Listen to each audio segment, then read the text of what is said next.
नमस्कार। आप सभी के अपने चैनल जय गुरुदेव उत्तराखंड पर एक बार फिर से बहुत बहुत स्वागत है। कामना करते हैं कि आप और आपके परिजन सभी स्वस्थ होंगे। इसी कामना के साथ बढ़ते हैं आज के अद्भुत क्रमांक की ओर। आज आप सभी के लिए एक बहुत ही अद्भुत, बहुत ही चमत्कारिक क्रमांक लेकर आए हैं। आशा करते हैं कि आज के क्रमांक से आपके मन में चल रहे बहुत से प्रश्नों को प्रत्युत्तर प्राप्त होगा, साथ साथ ही ईश्वर एवं आस्था पर आपका विश्वास और भी अडिग होगा। तो इसी कामना के साथ बिना समय व्यर्थ किए हुए लेकर चलते हैं आपको आज के अद्भुत क्रमांक की ओर। मनुष्य जीवन में बहुत सी कठिनाइयां, बहुत से अनुभव, बहुत से समय के परिवर्तन देखने को मिलते हैं, जिससे कभी ना कभी आप सभी के मन में एक प्रश्न उठता है कि जीवन में काश कोई ऐसा तरीका होता, काश कोई ऐसा माध्यम होता कि हमारी बात प्रत्यक्ष रूप से ईश्वर सुन लेते, या हमारी प्रार्थना ईश्वर को पता चल जाती कि अमुक भक्त ईश्वर से क्या प्रार्थना करता है। यह प्रश्न अपने आप में बहुत से प्रश्नों को जन्म देता है कि आखिर कैसे हम ईश्वर की प्राप्ति कर सकते हैं, और साथ साथ में हम जो भी बात कहें, जो भी प्रार्थना ईश्वर से चाहें, वे सारी प्रार्थनाएं ईश्वर को पता चलने के साथ साथ पूर्ण भी हो जाए। तो आज इसी क्रम में हम बहुत सी अद्भुत जानकारी आपके लिए लेकर आए हैं, और महाराज जी के आशीर्वाद अनुसार, महाराज जी के मार्गदर्शन अनुसार आप सभी के जीवन में ये सारे जो तथ्य हैं वे सार्थक हों और जीवन में आप यूं ही आगे बढ़ते रहें। इसी कामना के साथ बढ़ते हैं क्रम की ओर। तो सबसे पहली बात, यदि आप ईश्वर तक अपनी बात पहुंचाना चाहते हैं तो एक बात का आपको बहुत ध्यान रखना पड़ेगा कि जिस प्रकार से प्रत्येक व्यक्ति के विचार अलग होते हैं, प्रत्येक व्यक्ति के बोलने चालने का ढंग अलग होता है, सोचने की शक्ति अलग होती है, उसी प्रकार से सभी का प्रार्थना करने का अपना एक अलग ही तरीका होता है।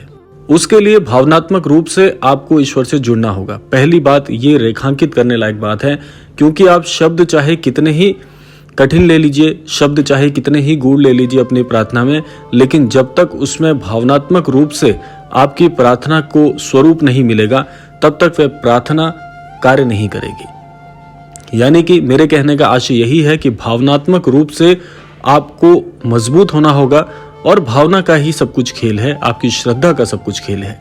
तो इसीलिए अपनी प्रार्थना में अपने शब्दों को चुनिए। शब्द ऐसे लीजिए जो बहुत सरल हों, आपके मस्तिष्क अनुसार, आपके विचारों के अनुसार शब्दों का चुनाव बहुत अच्छा होना चाहिए। प्रार्थना को जितने कम शब्दों में यदि आप कहेंगे, उतनी ज्यादा स्पष्ट रूप से आपकी प्रार्थना ईश्वर तक पहुंचेगी। आपको क्या क्या करना चाहिए, निम्नलिखित बातों का आपको ध्यान रखना है। पहली बात, अपनी प्रार्थना को स्पष्ट रखिए, क्योंकि यह संपूर्ण सृष्टि ईश्वर के बहुत ही कड़े नियंत्रण में है, और ये नियंत्रण इतना सटीक है कि यदि आप अपनी बात सही प्रकार से ईश्वर को समझा देते हैं, ईश्वर तक पहुंचा देते हैं, तो यह कार्य बहुत आसान हो जाता है। यह सृष्टि आपके प्रत्येक कार्य पर नजर बना के रखती है, इसीलिए हर प्रकार के कार्यों में, हर प्रकार के विचारों में आपको शुद्धता का बहुत सटीक ध्यान रखना है। तो आपको क्या क्या करना है, पहले अपनी बात को बहुत स्पष्ट रखिए। दूसरा, विचार से शुद्ध हो जाइए। तीसरा, जो भी आप अपनी प्रार्थना ईश्वर से करते हैं, वह आपको पूर्ण रूप से पता होनी चाहिए कि आपके जीवन में उस अमुक प्रार्थना का कितना बड़ा किरदार है।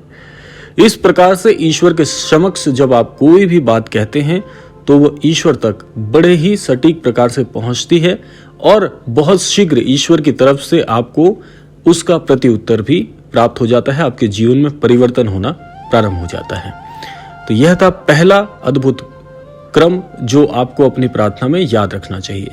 अब दूसरी सबसे जरूरी बात क्या है? दूसरी सबसे जरूरी बात है कि उस प्रार्थना पर जो भी आप ईश्वर के समक्ष अपनी बात रखते हैं, उस बात पर, अपनी श्रद्धा पर, अपने विश्वास पर पूर्ण रूप से आपको भी विश्वास होना चाहिए। क्योंकि ये सारा जो खेल है, ये जो सारा आपका प्रयोजन है, वह विश्वास की एक बहुत ही मजबूत आधारशिला पर टिका हुआ है। जब तक आप विश्वास में नहीं आएंगे, जब तक आप प्रत्यक्ष रूप से इस बात को मन में गहनता से नहीं बिठा लेंगे कि आस्था जो है वह किसी प्रकार के प्रामाणिकता का कोई स्वरूप नहीं है, वह प्रामाणिकता कब बनती है? जब आपका विश्वास अडिग होता है।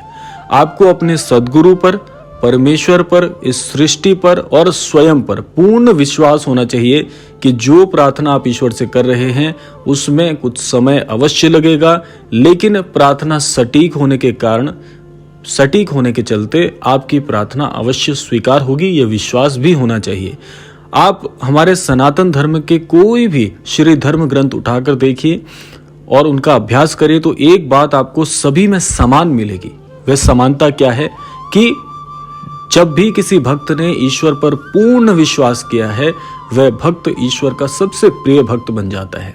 महाराज जी भी यही बात कहते हैं कि आप जो भी गुरु करते हैं या सदगुरु अपने जीवन में जिनको भी आप गुरु मानते हैं, आपके गुरु कोई भी हो सकते हैं। आपके शिक्षक हो सकते हैं, माता पिता हो सकते हैं, आपके धार्मिक गुरु हो सकते हैं। तो धार्मिक गुरु या जो भी आपके गुरुजन हैं, उनकी प्रत्येक बात आपको आंख मूंद कर उस पर विश्वास करना पड़ता है, क्योंकि गुरु जो होते हैं एक बार जिनको गुरु मान लें, फिर चाहे वो कोई भी हो, कोई भी का आशय है कोई भी हो, उनकी हर बात आपके लिए एक मूल मंत्र बन जाती है। तो जब तक विश्वास की आधारशिला नहीं होगी तब तक जीवन में सफलता के विषय में आप सोच ही नहीं सकते।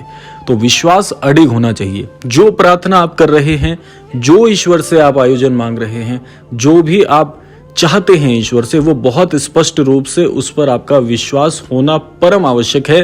विश्वास नहीं होगा तो बात वही हो जाएगी कि आप जितना भी अभ्यास कर रहे हैं वह सारा विफल हो जाएगा। तो यह था दूसरा अद्भुत क्रम जो आपको अवश्य अपनी प्रार्थना में ज्ञात होना चाहिए।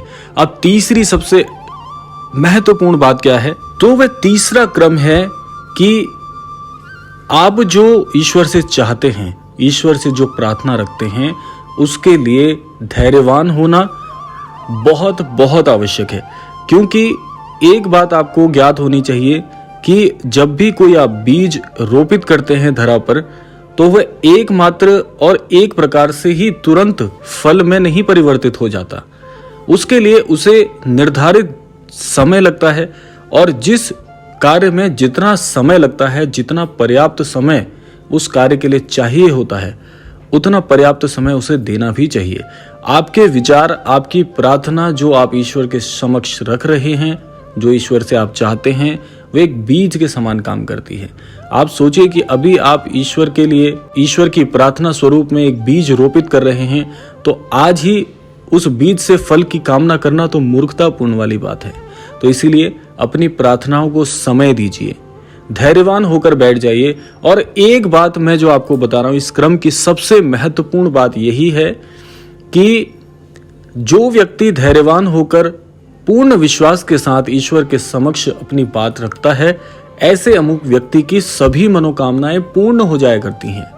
इसमें कोई संशय है ही नहीं, क्योंकि आप इस सृष्टि को भी समय दे रहे हैं, स्वयं को भी समय दे रहे हैं, और इस सृष्टि को संकेत भी दे रहे हैं कि मुझे मेरे परमेश्वर पर परम विश्वास है। विश्व की ऐसी कोई शक्ति नहीं जो इस विश्वास को डिगा सके।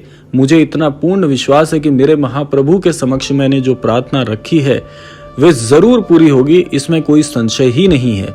तो जब इस प्रकार के भाव से आप प्रार्थना कहते हैं ईश्वर के समक्ष, तो वह प्रार्थना निश्चित तौर पर जितना आप चाहते हैं अप्रत्याशित रूप से आपके जीवन में आपको फल प्रदान करती है। और इस सृष्टि का प्रति उत्तर जब आपको प्राप्त होता है तो वह आश्चर्यचकित कर देने वाला होता है। और यह बात आपको तब ज्ञात होगी जब आपकी कोई मनोकामना इस क्रमांक के माध्यम से पूर्ण हो जाएगी। मेरी यह बात आपको तब समझ में आएगी। तो ये बहुत ही अद्भुत मैंने रेखांकित करने वाली बात आपके लिए कही है। तो धैर्यवान होकर कार्य करिए, क्योंकि जिस चीज में जितना समय लगना है उतना तो लगेगा ही, उसे कोई पलट नहीं सकता। और यदि आप कितना ही रो लें, कितना ही विलाप कर लें कि ईश्वर मेरी नहीं सुन रहे, तो उस प्रार्थना को पूरा होने के लिए समय तो दीजिए, तब जाकर वह प्रार्थना फलीभूत होती है। तो यह था आज का अद्भुत क्रमांक। ये कुछ तथ्य मैंने आपको बताए थे जिनके माध्यम से प्रत्येक ईश्वर के समक्ष कही गई आपकी प्रार्थना 100% फलदायी होगी, आपको जीवन में सफल बनाएगी।